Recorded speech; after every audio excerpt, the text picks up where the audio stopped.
things filmmakers are looking for when they go to a film festival is to possibly get distribution. Well, that happened here with Alicia Farmer, who had Rite of the Shaman. Alicia, thank you for joining me. Let's talk about Rite of the Shaman at this last Utah Film Festival, okay?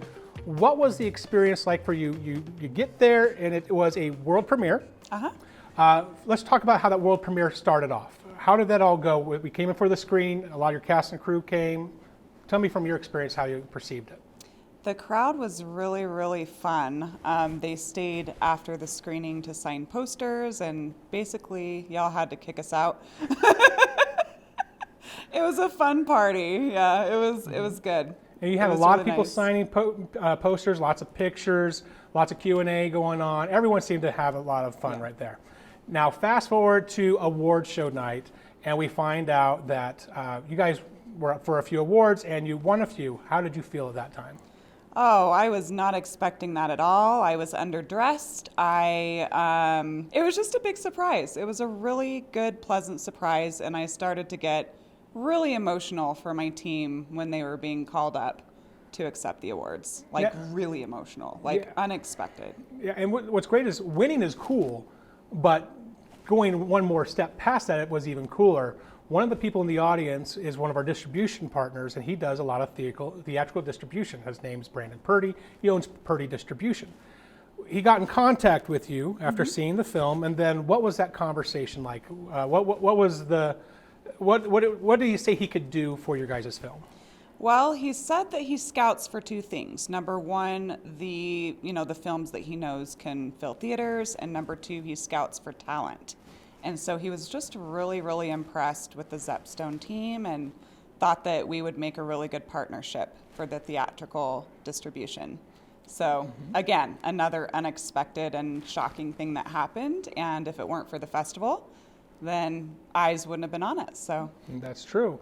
Now, unlike what people may assume, when you have that meeting with a distributor, it's not like the distributor comes in and says, here's a pile of money for you guys to have a theatrical release. You actually had to help raise the money to do your marketing and publicity to get people to come to the theater. So that would be the partnership that he's looking for right there. Yeah. And again, Zepstone Media did it again. You guys brought in that team, that Zepstone Army, that you call it, and they were able to get that not only the first weekend, but it got extended and expanded into more than just the original run. Yeah. How far did it eventually go?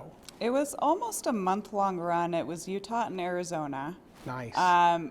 Again, a month long for a local independent film. Yeah, really unexpected again, but so much learning involved too. And we know now what to do next time and how to budget for things like this in the future. Because again, being that it was such a personal project, we just were not expecting that kind of reception. So very grateful. That was very cool.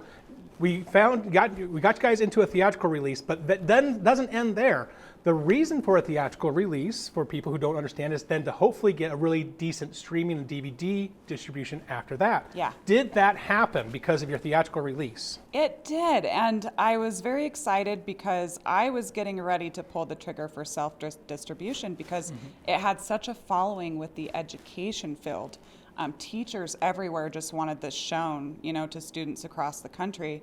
And I was ready to build a curriculum because that's what I do for my day job in order to package it with this film, and happened to put out a couple of queries just as kind of a, let's see what happens, because a lot of them do require a theatrical distribution to even take a look. And so we got a few offers and decided to go with Gravitas Ventures, and very, very excited. Gravitas, for those who don't know, is actually a very well-known and well-respected distribution company.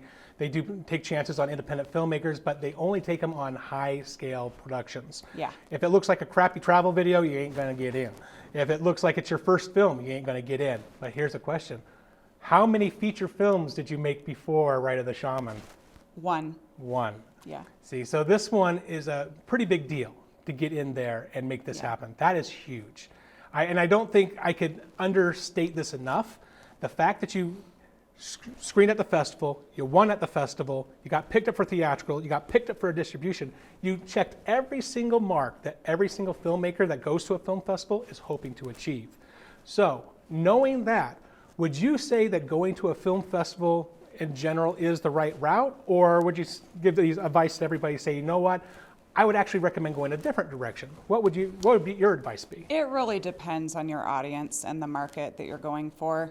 With this, it was, it's a drama film, so it's great for festival run. If it were just a rom-com, maybe, but probably not the best thing to go on a fancy festival run. It just depends on what your ultimate goal is with the film. I think that is articulated the best way it could be, because if you don't know what your goal is for your film, then you really have no game plan. You can't make a map to success. And I think what you did here with Rite of the Shaman shows success. And I can't wait to see what happens next. Thank you so much. So good job. We're going to have some more great filmmakers coming up in a moment. You don't want to miss it. See you soon.